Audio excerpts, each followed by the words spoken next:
जात की राजनीति महाविकास आघाड़ियों के नेताओं ने की है। हमने कभी जात पंथ की राजनीति नहीं की है। सिख हो, ईसाई हो, मुस्लिम हो, बौद्ध समाज हो, हिंदू हो, सभी समाज को साथ में लेकर माननीय प्रधानमंत्री मोदी जी पिछले 11 साल से उल्टा उद्धव ठाकरे जी के भाषण में अन्ना जी पंथ वगैरह बोल रहा है। ठीक है, इस प्रकार की जातिवादी बात करना ठीक है? किसको कहते हैं अन्ना जी पंथ हो? महाराष्ट्र की राजनीति एक बार फिर गर्मा गई है।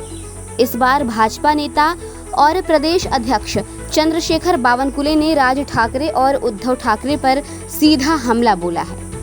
बावनकुले ने कहा कि ठाकरे बंधु हिंदी भाषा के खिलाफ जहर फैला रहे हैं और मराठी जनता को गुमराह कर रहे हैं। उन्होंने आरोप लगाया कि ठाकरे परिवार भाषाई राजनीति के नाम पर वोटों की खेती कर रहा है, जबकि असली मुद्दे जैसे कि शिक्षा, स्वास्थ्य और विकास, इन सबसे ध्यान भटकाया जा रहा है।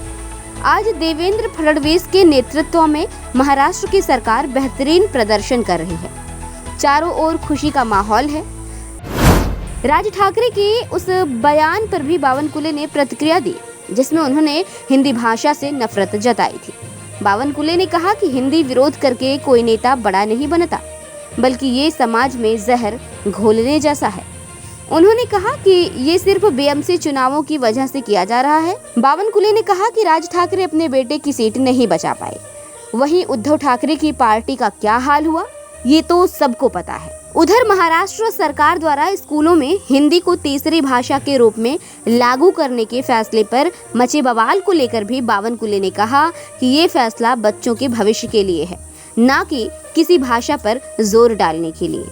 लेकिन विपक्ष इसे मुद्दा बनाकर लोगों को बांटने की राजनीति कर रहा है। बावनकुले के इस बयान के बाद महाराष्ट्र की राजनीति में एक बार फिर से तीखी बहस शुरू हो गई है। अब देखना ये होगा कि ठाकरे बंधु इस पर क्या जवाब देते हैं। अगर आप भी इस मुद्दे पर अपनी राय देना चाहते हैं तो कमेंट करें। देश और महाराष्ट्र की हर बड़ी खबर के लिए जुड़े रहिए खबर 24 एक्सप्रेस के साथ। जाति की राजनीति तो हमने कभी की नहीं है। कम से कम राज साहब से अपेक्षा नहीं है तो हम पे वो आरोप लगाए। जात की राजनीति महाविकास आघाड़ियों के नेताओं ने की है। हमने कभी जात पंथ की राजनीति नहीं की है। सारे 18 पकड़ जाति, 12 बोलतेदार, सारे समाज माननीय प्रधानमंत्री मोदी जी के साथ पूरे देश में खड़े हैं।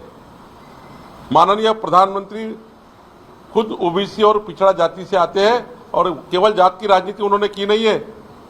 सभी समाजों को, सिख हो, ईसाई हो, मुस्लिम हो, बौद्ध समाज हो, हिंदू हो, सभी समाज को साथ में लेकर माननीय प्रधानमंत्री मोदी जी पिछले 11 साल से प्रधानमंत्री जी इस देश का विकास कर रहे हैं।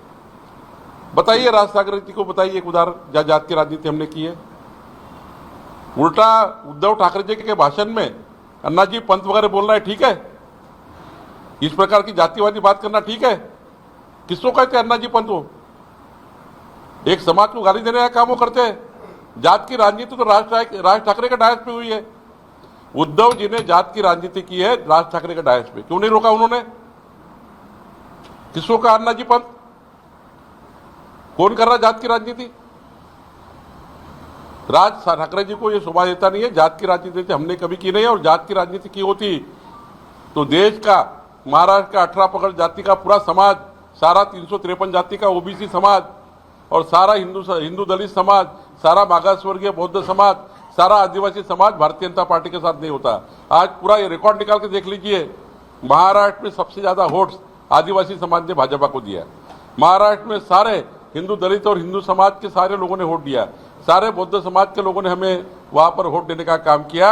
18 पकड़ जाति ओबीसी समाज ने वोट दिया, मराठा समाज ने वोट दिया, सारे लोगों ने हमको वोट दिया है। सारा परसेंटेज देख लीजिए आप, जहां जिनका प्राबल्य है, पश्चिम महाराष्ट्र मराठा समाज ने हमको साथ दिया। सब तरफ सब जातियों ने साथ दिया है। तो मुझे लगता है जात की राजनीति ये वोट पे देखी जाती है। हम अगर जातिवादी होते तो 51% वोट हमको नहीं मिलते।